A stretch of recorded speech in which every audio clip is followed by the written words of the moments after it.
And that's been the hardest part for me sometimes is stomaching the falsehoods, particularly, this you hate black men, or think that couldn't be farther from the truth. You do realize that we can see you lying, right?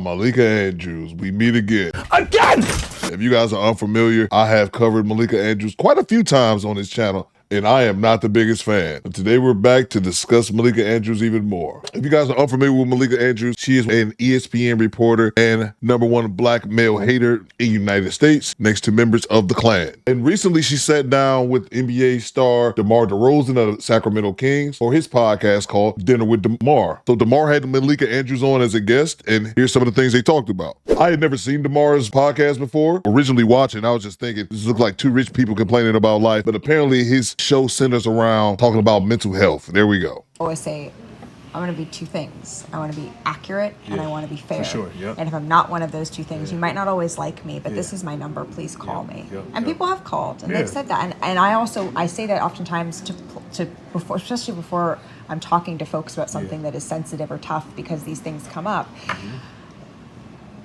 And it is hurtful. Like I think that's okay to say sometimes. It hurts. Even it doesn't matter if it is someone who is credible or someone with a big platform, or if it's someone in their mom's basement just firing off a post. Sometimes it is hurtful when that seeps through, particularly for me when it's not true. Right. And that's been the hardest part for me sometimes is stomaching the falsehoods, particularly, this you hate black men, or think that couldn't be farther from the truth, and using my family or the way that my family looks as some sort of evidence of that. And that is just untrue. For sure. And is just unkind. And for Malika Andrews to sit there with a straight face and act as if the accusations of her not liking black men is just unfounded, or is just something that society or her critics have just made up, it's preposterous at best. And she said something here at the end that I want to address. People are judging me, saying that I don't like black men, or I hate black men because of my family that I chose. Because her husband, I believe it's Dave Metterman, I'll put a picture up. I believe that her husband is white. That's not why I believe that Malika Andrews hates black men. It don't have nothing to do with her husband. I believe that's just who she is as a person. If you guys are unfamiliar with Malika Andrews, she's actually mixed herself. Her mother is white and her father is a black man. And she grew up, I think, mostly with her mom. She even talked about in this interview with DeMar, she grew up with racial identity issues. She's always been kind of on the skinny side, so she's had body dysmorphia. Being that she's a black woman, she wasn't thick enough. All kinds of silly shit. But let's go to what's actually on the record here. Adrian Payne was a basketball player for Michigan State and also played for the Orlando Magic for a few years in the NBA. He was actually deleted, stepping into a conflict between a man and a woman, actually defending a woman, was shot to his demise. Let's talk about how you brought that up on ESPN. Shifting gears, former Michigan State star Adrian Payne was shot and killed in Orlando, Florida, early Monday morning, the Orange County Sheriff's Office said. And Payne was the 15th pick by the Atlanta Hawks in 2014.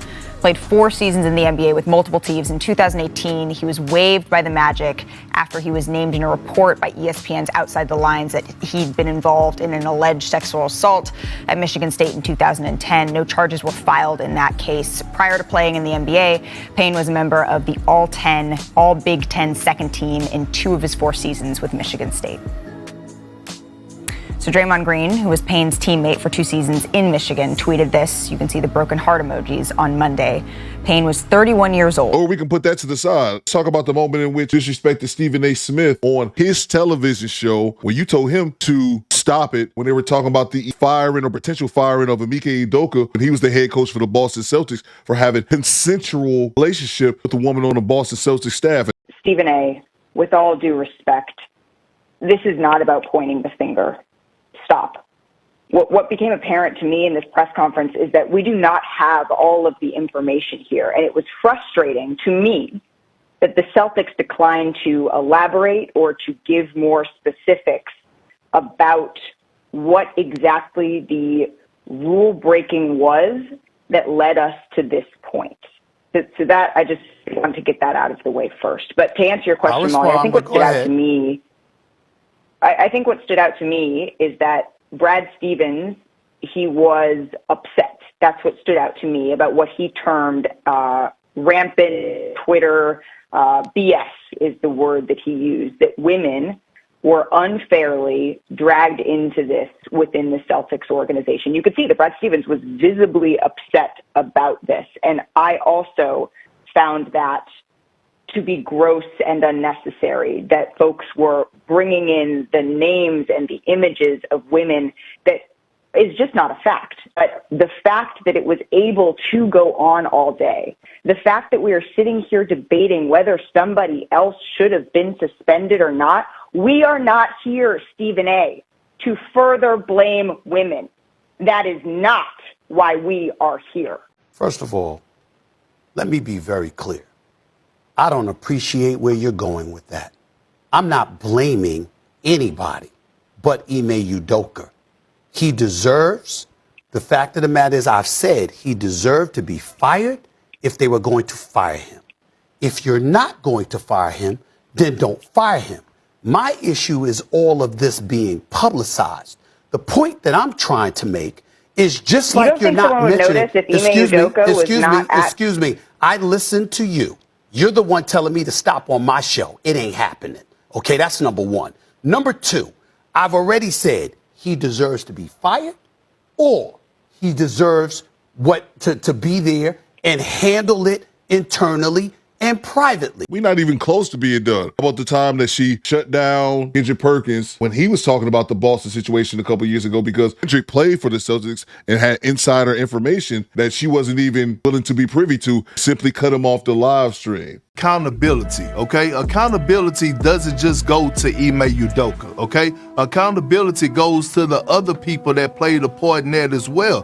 When they asked, is anybody else going to be punished? And they said no. These relationships that was had with Ime Udoka and one of these women, it was consensual. Well, that's the problem that I have right now. Everybody got to be held accountable. Without having all of the information, it is unfair and irresponsible of us to go and to speculate on that, because what we have to... Well, I'm not speculating. Sure. I have the information. I'm not speculating. But what we have to go with here is the fact that an independent law firm came in, did this investigation, and the facts that they were presented, they came to the conclusion that Ime Udoka violated a policy that warranted a 1-year suspension. There's been other times in which she's told NBA players she has more info, more knowledge as far as in the game action, even though she never played in the league. I think that Dylan Brooks should be suspended for Game 3 and possibly Game 4. Look, you have to clean this up. Look, we talking about people saying we don't know if he did it intentionally. He fouled him on purpose and he did it with intentions. Okay, let's get that out the way. Here's the thing that we have to... looking at the play, you can't look at a person. But you're making an assumption. Yes, you can. You can't look at a person and know what their intent was. It was a dangerous play, regardless. But you can't. Okay. I didn't realize we had a bunch of mind readers on the panel. Kirk, please continue. Kirk, how old were you when you dunked the ball for the first time? Now here's when he humbled her. 21? 12. 12. How old were you when you dunked the ball for the first time? 12. I was about 13 years old when I dunked the ball for the first time. I know what a fast break looks like. I have 4 months out in a season because I had my wrist taken out on a dunk. I know not necessarily the intent to hurt, but I know the intent to foul extremely hard, and that's the repercussion. And believe it or not, people aren't stupid, especially black men. We can recognize an enemy when we see one. Let's talk about Brandon Miller, who was the number 2 draft pick a couple years ago in the league, how she was the only person to bring up a situation that he was allegedly in during the night of his draft, and he had anything to do with it. She brought that up on Brandon Miller's draft night. His name did surface in court testimony involving a case where his former teammate and another man, they've been indicted for capital murder in the fatal shooting of 23-year-old Jamia Harris in January. The University of Alabama has described Miller as a cooperating witness. How is this factoring, if at all, into how teams are evaluating him? Yeah, Malika, part of the... I don't think it would be brought up at all if it wasn't for Malika just bringing it up up on national television right now. Another situation that was crazy was you had Josh Giddey, the former Oklahoma City Thunder. I believe he's Chicago Bull now. He played for the Thunder. He was accused of diddling an underage girl, and Malika would not talk about it, and people were on Malika's head. So Malika Andrews was facing backlash for not reporting the Josh Giddey situation because of what people are saying is his skin color. She finally took it to the podium and addressed the situation. Had an improper relationship with an underage girl. In a since-deleted post, an anonymous social media user claimed a girl who was seen with Giddey in videos and images, some of which include explicit captions, was a junior in high school at the time. Giddey, who was 21, he declined to comment on Friday, and despite the serious allegations, Giddey is yet to miss a game this season, and Thunder coach Mark Daigneault, he said he will continue to be in the lineup, saying, quote, just with the information we have at this point, that is the decision we've made. It's obviously a league matter at this point, and the ball is in their court on that. Now, a league spokesperson told me this morning that the NBA is still in the process of gathering information, and we will continue to update this story as the news develops. So at the end of the day, you can't say this is something that black men made up, because why would we just make it strictly about you? Why wouldn't we be saying it about all these sports commentators? And miss me with the misogyny, it's just that she's a woman. There's plenty of female basketball analysts who are respected. Doris Burke is one of them. Rachel Nichols was another one that was really respected. I know she was let go by ESPN. They don't have a problem with women covering the NBA as a sport. We don't have a problem with that. We have a problem when it's women with clear biases who have agendas. Man, you can go to DeMar Derozan podcast. You can go to Jesus Christ podcast himself. You're not going to be able to sit there and act like you want to cry and expect us to be sympathetic for you. You're not a victim here. Y'all think I'm supposed to feel bad for her? I'm supposed to feel sorry for that bitch. I don't. Black men aren't stupid. We know our enemy when we see one. Fellas, shouldn't be supporting ESPN on any platform monetarily if they still have her working there as a reporter. But you guys let me know what you think in the comments. Do better, squad. Fall out. Malika Andrews, I say this for you. We're dismissed. Believe that.